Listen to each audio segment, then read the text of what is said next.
Video like जरूर कर लीजिए और ऐसे वीडियो लगातार फ्री में पाने के लिए चैनल को तुरंत सब्सक्राइब कर लीजिए और बेल आइकन को जरूर टैप कर लीजिए ताकि आगे भी सारे वीडियो आपको मिलते रहे। यूट्यूब में फॉलो करते हैं तो प्लीज ये वाला फ्री टेलीग्राम चैनल जरूर ज्वाइन कर लीजिएगा। सारे नोटिफिकेशन, सारे अपडेट यहीं पे आते हैं, ध्यान रखिए।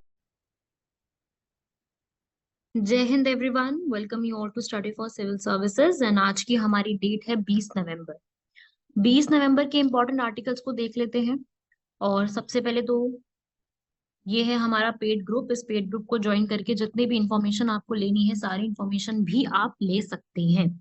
साथ ही साथ बढ़ते हैं, ये है हमारा टेलीग्राम चैनल और आज के आर्टिकल्स। इंपॉर्टेंट है ये 4 आर्टिकल, जिसमें सबसे पहला है काउंटर टेररिज्म और इंडिया, फिर है सीएमएफ, फिर है कम्युनिटी राइट्स, यूक्लिड स्पेस और पीसा। पीसा एक्ट तो हद से ज्यादा इंपॉर्टेंट है, ये बहुत ही बार न्यूज में रह चुका है, तो ये वाला एक्ट तो बहुत ज्यादा इंपॉर्टेंट है। चलिए भाई स्टार्ट करते हैं अब हम लोग। सबसे पहला है काउंटर टेररिज्म और इंडिया के ऊपर। अभी आप लोगों को पता है कि जो अटैक्स हुए हैं उसके ऊपर काफी सारी डिस्कशंस यहाँ पे चल रही हैं। टेररिज्म काउंटर अटैक किस तरीके से इसको कहते हैं। 7 अक्टूबर 2023 से इजराइल जो है उस पर हमास ने अटैक किया, जो 2 स्टेट का चल रहा है। इस आर्टिकल से जुड़े हुए काफी सारी चीजें जो है वो निकल के आने लगी कि ये भी एक बात निकल के आई कि हमारे जो पूर्व प्रधानमंत्री हैं मनमोहन सिंह, ये बोला कि भाई उन्होंने मुंबई आतंकवादी हमले का संयम से मुकाबला किया, साथ ही पाकिस्तान के इस हमले में सम्मिलित ठोस सबूत होने के बावजूद उस पर जवाबी कार्रवाई नहीं करी थी। इसे कहते हैं काउंटर टेररिज्म। काउंटर टेररिज्म का मतलब क्या होता है? आतंकवाद निरोध करना। मतलब कि आप बहुत सोच समझ के, उचित विचार, यथार्थवाद हो करके ही जो है वो काम करे, उग्रता ना हो जाए। उग्रता से यहाँ पर तात्पर्य ये है कि भाई ऐसा नहीं है कि आपने, जैसे कहते हैं ना कि जोश में होश खो देना, तो वही चीज है कि जोश में होश नहीं खोए, कि यहाँ पर आए और इस तरीके से यहाँ पर जोश में पूरी तरीके से होश खो के ऊपर से अटैक करना और शुरू कर दिया। तो ये सब चीजें जो है वो नहीं करी थी, इसीलिए इसको हम क्या बोलते हैं? Counter terrorism. ठीक है। इसमें देखो क्या होता है, टेररिस्ट भी अटैक करते हैं इसी उम्मीद में कि सामने वाला भी इसी प्रकार से हम पर अटैक करेगा और ये सब कुछ होगा। तो अब यहाँ पर क्या हुआ, आतंकवादी में जो ये पूरा हुआ उसका भी यही पूरा अंजाम था। और 26/11 का भी इस तरीके से ही हुआ था। आप लोगों को याद होगा इंडिया में अटैक हुआ था, जैसे अमेरिका में 9/11 का था, इंडिया में 26/11 अटैक को माना जाता है। तो इस प्रकार से ये सारी जो चीजें हुई थी इसे ही काउंटर टेररिज्म कहते हैं। अगर आप में से कोई भी ऐसा स्टूडेंट है जो कि सीएपीएफ की तैयारी कर रहा है, यूपीएससी सीएपीएफ की, तो उसके लिए ये ऐसे राइटिंग में बेहद इंपॉर्टेंट हो जाएगा कि वो इसमें पूरा आर्टिकल कंप्लीट कर ले काउंटर टेररिज्म के ऊपर। सीएपीएफ एग्जाम में ऐसे राइटिंग एक इम्पॉर्टेंट पोर्शन रहता है, तो उसके लिए काउंटर टेररिज्म एक इम्पॉर्टेंट, एक पूरा आर्टिकल है। डेफिनेशन के साथ एक्सप्लेन करते करते you will write about what are the implications, how this happened. तो इस पे एक पूरा एसे राइटिंग लिखना जरूरी है। इस पे एक समरी, एसे राइटिंग, ये सब चीजें पूछी जा सकती है। तो एक अपना ऐसे तैयार कर लीजिएगा। टेररिज्म नहीं, काउंटर टेररिज्म, बिकॉज टेररिज्म एक बहुत कॉमन टॉपिक है।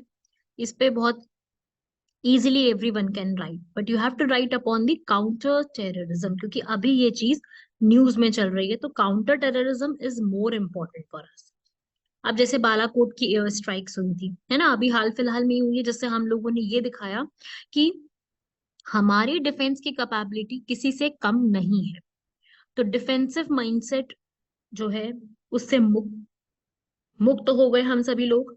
तो इंडिया जो है, यहाँ पर डिसीजन जो लिया था हम लोगों ने 2008 में भी, जो है मुंबई अटैक्स हुए उसके बाद पाकिस्तान पे इमिडिएटली अटैक ना करने का जो हमारा डिसीजन था, उसको पूरे इंटरनेशनल लेवल पे काफी अच्छा सपोर्ट मिला था। काफी लोगों ने उसको प्रेज किया था, एक रिस्पॉन्सिबल न्यूक्लियर पावर के रूप में बताया था। तो वही है कि एक अच्छे रिलेशंस को बनाते हुए आगे इन फ्यूचर ऑल्सो अपनी एफर्ट्स और अपने बिजनेस, अपनी कनेक्टिविटी, मैन्युफैक्चरिंग, सब पे ध्यान देते हुए इन सब चीजों को ध्यान में रखना है। तो हमारी काउंटर टेररिज्म की स्ट्रैटेजीज होती है। राइट। अपना ऑनगोइंग बॉर्डर कॉन्फ्लिक्ट चल रहा है पाकिस्तान से, मिलिटेंट एक्टिविटीज चल रही हैं, एक्सट्रीमिज्म चल रहा है, लेकिन फिर भी हम लोग यहाँ पर जो है इस तरीके से हम लोग पूरा कम्युनलिज्म जो है पूरा यहाँ पर डिसाइड देख सकते हैं, मतलब पूरा एक तरीके से ये चीज हम देख सकते हैं कि काउंटर टेररिज्म में हम किस तरीके से देखने वाले हैं। इंडिया ने हाईजैकिंग देखी है, रेलवे ट्रैक्स पे देखा, किडनैपिंग पे देखा, सुसाइड अटैक्स देखे, इवन हमारे दो प्राइम मिनिस्टर्स का असैसिनेशन भी हम लोग देख चुके हैं। बहुत सारी वर्शिप की प्लेसेस पर, ट्रांसपोर्टेशन सिस्टम पे अटैक्स देखे, कम्युनल राइट्स तो हमने, सांप्रदायिक दंगे तो खूब देखे हैं, religious and non religious terrorist group पे अटैक देखे। तो ये सब टेररिस्ट अटैक्स हम खूब देख चुके हैं। और इस पूरे चीज में काउंटर टेररिज्म को हम लोगों को ध्यान देने की जरूरत है। ठीक है, ये हम हमेशा से रहा है इस पे फोकस, और ज्यादा इस पे फोकस रखने की जरूरत है। ऐसे ही हमारा सेकेंड आर्टिकल आता है कंबाइंड मैरीटाइम फोर्सेस, काफी इंपॉर्टेंट है ये एक फोर्सेस मैरीटाइम के ऊपर है। मैरीटाइम का मतलब होता है पानी से जुड़ी हुई, राइट। तो एक तरीके से मैरीटाइम पार्टनरशिप होती है। वो अभी न्यूज आई है कि चाइना और पाकिस्तान जो है इसको 11 से 17 नवंबर तक उन्होंने यहाँ पर कंडक्ट किया है। इंडिया के और यूएस के जब ये डिस्कशंस हुए, 2+2 डायलॉग यहाँ पे कंडक्ट किए गए, तब उसके बाद ये कंबाइंड मैरीटाइम फोर्सेस का यहाँ पे स्टार्ट हुआ है। कंबाइंड मैरीटाइम फोर्सेस ना एक तरीके से मल्टीनेशनल एक पार्टनरशिप है जिसमें बहुत सारी कंट्रीज पार्टिसिपेट करती हैं, इंक्लूडिंग इंडिया। एंड पाकिस्तान भी इसमें पार्टिसिपेट करता है पूरे तरीके से। ये एक तरीके से एक्सरसाइज होती है, ठीक है। अब कंबाइंड मैरीटाइम फोर्सेस तो हो गया, लेकिन अब चाइना पाकिस्तान अपनी खुद की सी गार्जियन एक्सरसाइज को कंडक्ट की है, ऐसी न्यूज में आया है, ठीक है। तो कंबाइंड मैरीटाइम फोर्सेस जो है वो एक मैरीटाइम पार्टनरशिप है, ताकि हम लोग पूरी तरीके से इलीगल जो भी चीजें होती है उसको कंट्रोल कर सकें। और ये पूरा यूएस की नेवी के वाइस एडमायरल उसको पूरा संभालते हैं, जिसमें 34 कंट्रीज हैं। ये इंपॉर्टेंट है प्रीलिम्स के लिए। अपने नोट्स में जहां पर भी आप इंटरनेशनल ऑर्गेनाइजेशन के नोट्स बनाते हो, उस इंटरनेशनल ऑर्गेनाइजेशन के नोट्स में 34 मेंबर नेशंस का लिख के कि ये इसमें मेंबर्स हैं, ये आपको पता होना चाहिए। इसमें चाइना पार्टिसिपेंट नहीं है, इसमें इंडिया है, ठीक है। इंडिया का नाम आपको मिल जाएगा यहाँ पे, आई थिंक मिस आउट हो गया लिखना। इंडिया है इसके अंदर, पाकिस्तान है ये रहा, और इंडिया भी मेंबर है इसमें। ओके, तो कंबाइंड मैरीटाइम फोर्सेस इंपॉर्टेंट है। 38 मेंबर इसमें पार्टिसिपेंट है। ये सीधे स्टेटमेंट जो है एग्जाम में डायरेक्टली बन सकती है, जिनका मेन काम ही यही होता है। अब कौन सी एक्सरसाइज हमसे पूछी जा सकती है? तो कंबाइंड मैरीटाइम। दूसरी पूछी जा सकती है हमसे चाइना और पाकिस्तान की जो मैरीटाइम एक्सरसाइज है इकट्ठा, वो जिसका नाम है सी गार्जियन। तो सी गार्जियन एक और एक्सरसाइज है जो कि इंपॉर्टेंट है, ठीक है भाई। सी गार्जियन एक्सरसाइज का नाम है, ऑपरेशन तो नहीं मैं कहूंगी, एक्सरसाइज का नाम है ये। तीसरा आर्टिकल है हम लोगों का community rights and forest conservation. ये आई थिंक, हाँ ये था ना थर्ड वाला आर्टिकल हमारा, कम्युनिटी राइट्स के ऊपर है।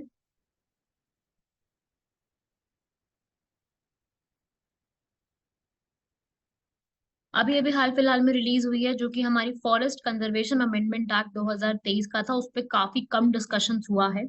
अब देखो, ये जो हमारा फॉरेस्ट जो पूरा कंजर्वेशन एक्ट है, ये हमने कई बार डिस्कस किया हुआ है। फॉरेस्ट कंजर्वेशन एक्ट जो पुराने एक्ट को रिप्लेस करके नया एक्ट लेकर के आया गया है।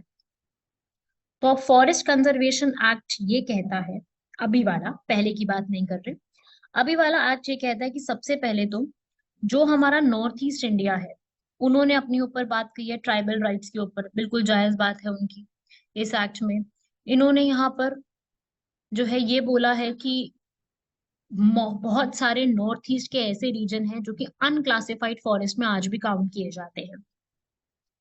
तो हमारा ये लोकसभा ने पास कर दिया था इस बिल को, 2023 में ही ये बिल आया है, जिसमें ये बोला कि भाई फॉरेस्ट नॉन फॉरेस्ट जितने भी रीजन है उसमें किस तरीके से फॉरेस्ट लैंड के ऊपर ध्यान दिया जाएगा, फॉरेस्ट लैंड का क्या सॉल्यूशन निकलेगा, और साथ ही साथ नेट जीरो एमिशन को कैसे अचीव किया जाएगा, तो कंट्री के जो टारगेट्स हैं उसको अचीव करने के लिए भी ये पूरा एक स्टेप यहाँ पे लिया गया है।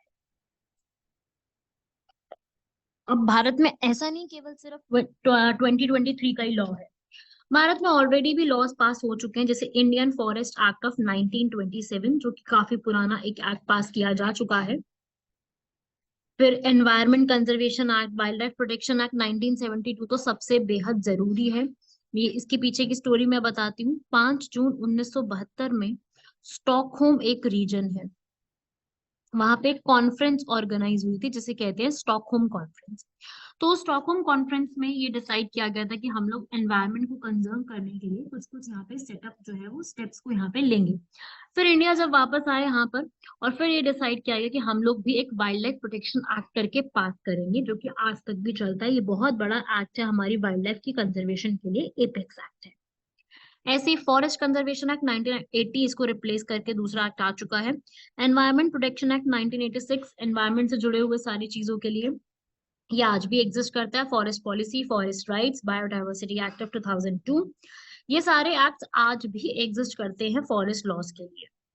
लेकिन अभी वाले एक्ट में काफी सारा क्रिटिसाइज जो है उनको फेस करने को देखने को मिला है, क्योंकि ये बोला है कि ये जो एक्ट है वो फॉरेस्ट की डेफिनेशन कुछ ऐसे देता है जिसमें millions of hectares of land जो है उसकी प्रोटेक्शन की बात की है, उनमें फॉरेस्ट की कैरेक्टरिस्टिक्स हो सकती हैं, ऐसा बोला है।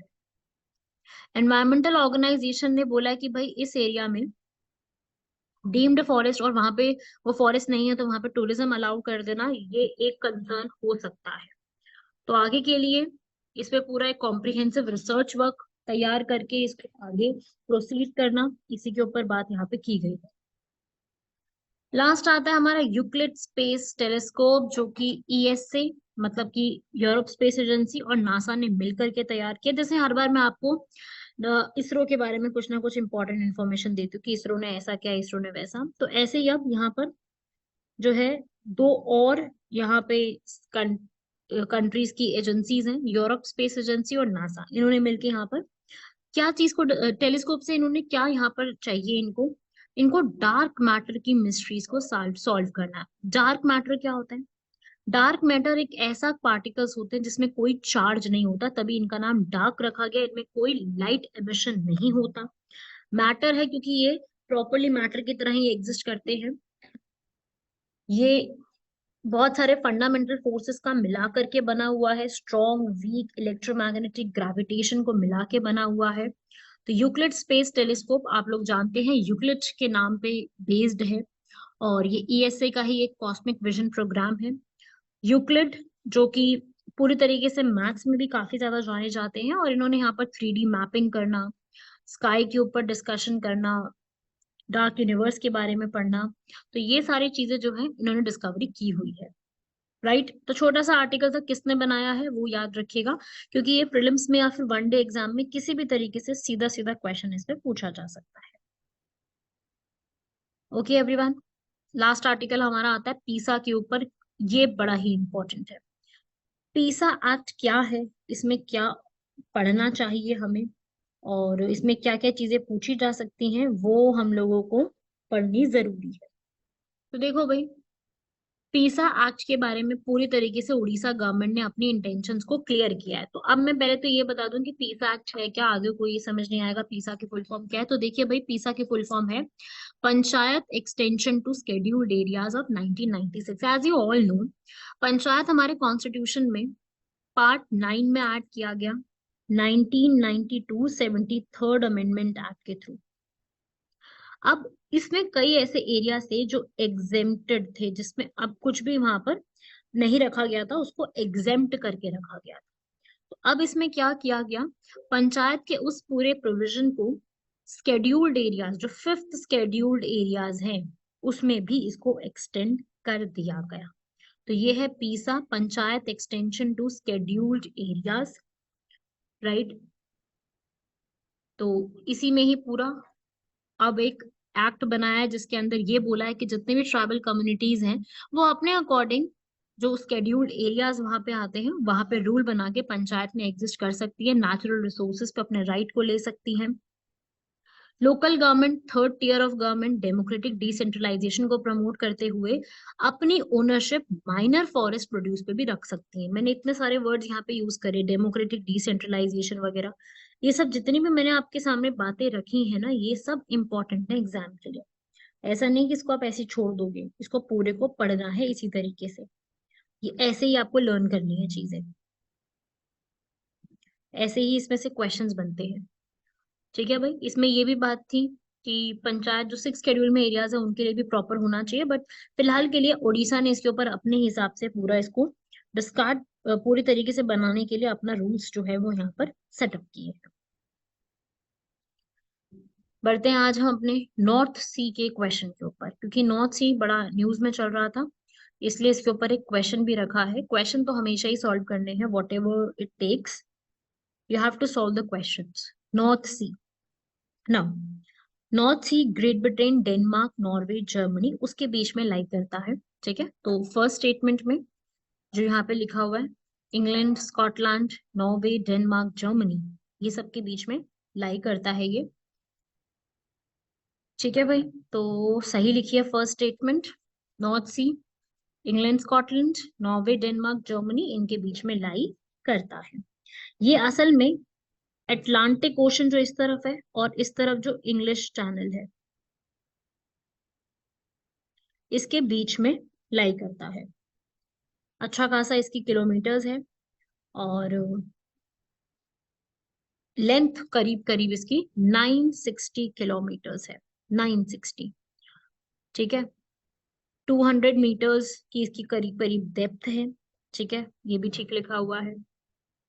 और थर्ड स्टेटमेंट 1958 के जो है जेनेवा कन्वेंशन के थ्रू ये पता चलता है कि इसके आसपास के एरिया का जितना भी शेल्फ बन जाता है, उस एरिया में हम लोग कितने अमाउंट में जो है कोस्ट लाइन में एग्जिस्ट कर सकते हैं, कितनी कोस्ट लाइन में किस कंट्री का कितना अमाउंट वहां पे वो पानी एक्सट्रैक्ट कर सकते हैं, वो सब किसके थ्रू पता चलता है, 1958 जेनेवा कन्वेंशन। सो अब हमारे लिए एक और चीज न्यूज में आ गई कि what does 1958 Geneva convention stands for, और यू कैन से कि 1958 Geneva convention is related to. So UPSC can focus upon this thing also. So यहाँ पे भी दिमाग में रखना है कि 1958 का जेनेवा कन्वेंशन जो है, ये इस नॉर्थ सी के बारे में भी बात करता है कि किस टाइप से यहाँ पर एग्जिस्ट कर सकता है ये चीज, राइट। सो ये चीज सीधी सी इंपॉर्टेंट है। चलिए, तीनों स्टेटमेंट ठीक थी, बढ़ते हैं यूजीसी के ऊपर।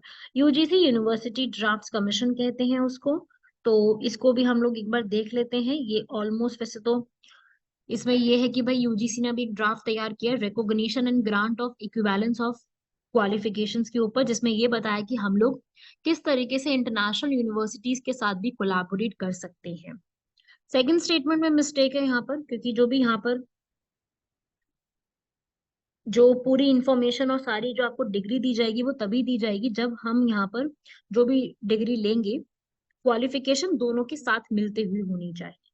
और थर्ड स्टेटमेंट भी इनकरेक्ट है, रिकॉग्निशन उसको नहीं मिलेगी जो आपने फ्रेंचाइजी के थ्रू यहाँ पर अडॉप्ट करी है, फ्रेंचाइजी के थ्रू वाली को यहाँ पर जो है रिकॉग्निशन नहीं दी जाएगी। तो इस तरीके से ये आर्टिकल्स हैं आपके जो कि कंप्लीट करने हैं। इससे सीधा सीधा क्वेश्चन बन सकता है इन तीनों से ही। बाकी ये सेकंड वाला question is not that much important, first question ज्यादा इंपॉर्टेंट था, बिकॉज फर्स्ट क्वेश्चन में नॉर्थ सी के बारे में बात की गई है, तो वो ज्यादा हमारे लिए जरूरी हो जाएगा। ओके, फिर आते हैं हमारे, ये मैंने आपसे कल क्वेश्चन दोबारा दिया था पहले भी, जो नॉर्थ सी में मैंने बताया था ना, नॉर्थ सी में फॉसिल फ्यूल की ड्रिलिंग चल रही है। तो नॉर्थ सी में जो फॉसिल फ्यूल की ड्रिलिंग चल रही है उसका क्लाइमेट में, तो वही आपको एक्सप्लेन करना। आज क्वेश्चन सेम ही है। आई होप आप लोगों ने इन क्वेश्चन का आंसर पहले कर लिया होगा, क्योंकि ये क्वेश्चन जो है वो इम्पोर्टेंट है कि किस टाइप से इसका क्या इम्पैक्ट पड़ता है। Impact is very much important for us, क्योंकि सीधा सीधा क्वेश्चन बनता है इसके ऊपर कि क्या इम्पैक्ट पड़ सकता है, डायरेक्ट क्वेश्चन इस पे पूछा जाता है। ठीक है, तो अपना जो भी आप मेंस की तैयारी कर रहे हो, चाहे आप यूपीपीसीएस, चाहे आप आरएएस, किसी भी मेंस के एग्जाम की तैयारी कर रहे हो, उसमें ये वाला क्वेश्चन सारे एग्जाम के लिए इम्पोर्टेंट है, राइट। तो इसको एक बार जरा अपना तैयारी कर लो इस आंसर को लिखने की। और अगर लिख पाओ तो बहुत अच्छी बात है, नहीं लिख पाओ तो मुझे कमेंट बॉक्स में बताओ, मैं इसमें कुछ एडिशन करके और भी आपको बता देती हूँ कि क्या क्या इसमें आप ऐड कर सकते हो। तो अगर मुझे कमेंट बॉक्स में बताइए कि आप लोगों ने यहाँ पर किया है या नहीं। ठीक है, तो अपना पहले एक बार कमेंट बॉक्स में पूरा मुझे आंसर कीजिए, then we will go forward. Clear everyone? चलिए मिलते हैं आप सभी लोगों से अगले लेक्चर में। तब तक के लिए धन्यवाद, शुक्रिया, जय हिंद। पढ़ाई करते रहिए इसी तरीके से, अपनी कंप्लीट कर दीजिए।